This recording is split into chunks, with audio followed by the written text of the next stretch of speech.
అన్న దయచేసి ఈ వీడియో అందరు చూడండి అన్న.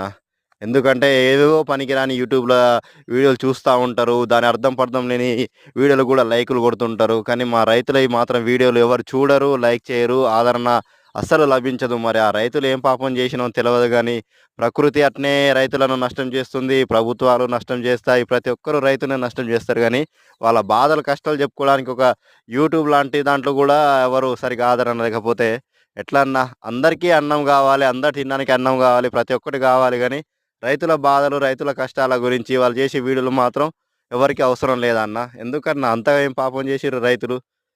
మనకు ఫాస్ట్ ఫుడ్ సెంటర్‌లున్నాయి గదా! బేకరీలున్నాయి. ప్రతి ఒక్కటి అనుకుంటారుగా అన్న. ప్రతి ఒక్క ముడి పదార్థం అన్నీ మన రైతులు పండించిన పంట ద్వారానేగా అన్న వచ్చేటియి. అక్కడ ఏమన్నా మిషన్‌లో, కంప్యూటర్‌లో డౌన్‌లోడ్ చేసేది కాదు గదా! దయచేసి రైతులకు గూడా, రైతుల వీడియోలకు గూడా రైతులను గూడా కొంచెం ఆదరించండన్న.